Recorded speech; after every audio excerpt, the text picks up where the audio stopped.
Deyirsən ki, gecə namazlara qalxa bilmirəm. Ola bilsin ki, bu mənim günahlarımdandırmı və neyinim, istiğfarımı çoxaldım ki, təzədən gecə namazlarına müvəffəq olum. Cavaba gələndə Bismillah, elhamdülillah və salatu və selamu alə Rasulillah, əmmə bə'd. Əgər bu sualı qış və payız fəslində versəydin, o zaman deyərdim ki, bəli. Necə ki, Ali ibn Talqın yanına bir nəfər gəlir və deyir ki, ya imam, mən gecə namazlarına qalxa bilmirəm.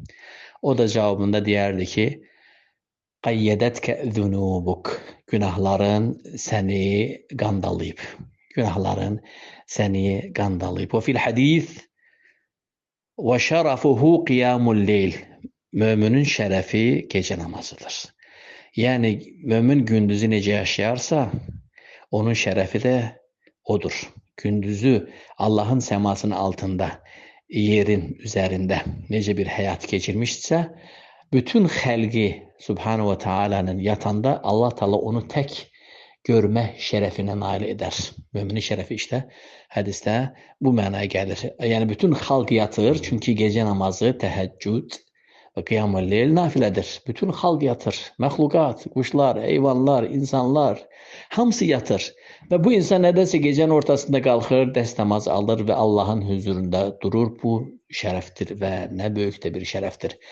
Belə olduğu halda bu şərəfi Allah Taala ona gündüz özünə apardığına qarşılığında verib ki, Allah Taala hamı yatanda onu tək öz huzuruna çıxartmış və onu öz huzurunda görməkdən xoşnuqdur.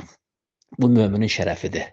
Və hədə deydənətus salihin. Və bu, necə hədis şəriflərdə gəlib, yəni sizdən öncəki ümmətlərin, salihlərinin deydənəsi, yəni adət-kərdəsi gecə namazı. Və salatul leyli deydənətu əudəbbus salihin. Gecə namazı sizdən öncəki, yəni keçmiş ümmətlərdə salihlərin demək nədir? Adət-kərdəsidir. Demək ki, bir insanın daimi gecə namazı varsa, deməli, inşallah hədislərdən çıxan nəticə o salihlərdəndir. Bir insanın gecə namazları daimiyyət yoxdursa, demək ki, həmin sıradan haradasa bir təbəqə, bir dərəcə artıq düşüb. O ki, qaldı suala, indi yaydır. Gecə çox qısadır. Bir gecə işə namazını qılırsan, baxırsan, görürsən ki, artıq saat 11-ə gəlib çatdı.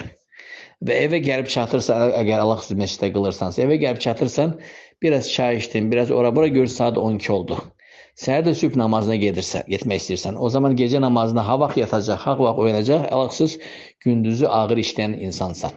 Ona görə sualı belə qoyaq. Əgər bu sualı gecə namazına qalxa bilmirən sualını qış və payız aylarında versəydin və qalxa bilmirdinsə, o zaman mən sənə də Ali ibn Talqın fetvası ilə sənin günahların səni qandallanmışdı deyərdim. O zaman istiğfarı çoxalt, Allaha dön, Allahdan bağışlamaq istə.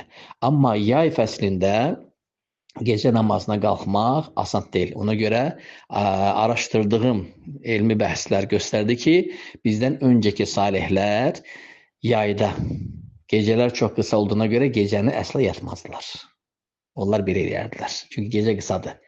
Neyini edərdilər? İşə namazlarından sonra gecə namazına qalxardılar, sübh namazına birləşdirərdilər. Bizdən öncəki salihlər belə edərdilər. Deməli, gecə çox qısa olduğuna görə, gecə 3-4 saat olduğuna görə, elə 3-4 saatın hamısını ibadətə sərf eləyərdilər. Çox nadir olan olardı ki, onlar işədən sonra dərhal yatardılar, 1-2 saat, ondan sonra qalxıb gecə namazına birləşdirərdilər və bu ən kamil olanıdır. Bunu da hər kəs bacarmır, çünki gecə çox qısadır, Allahsız insan gündüz yorulur. Hər iki halda istiğfar mətlub, tələb olunur. Gündə istiğfar. Hər bir müminin gündəlik istiğfar olmalıdır. Yəni istiğfarın nə qədər bol olarsa, bir o qədər dəftərin təmiz olar, üzün ağ olar, qiyamət günündə təmiz dəftərlə gələrsə, istiğfarı çoxalt, günahlardan Allaha dön və gecə namazını, işə namazını qılan kimi yat və gecənin axır 1/3-nə sübh namazına yaxın, yarım saat da olsa belə gecə namazından bir payın olsun. Allah müvəffəq eləsin. Vallahu ələm.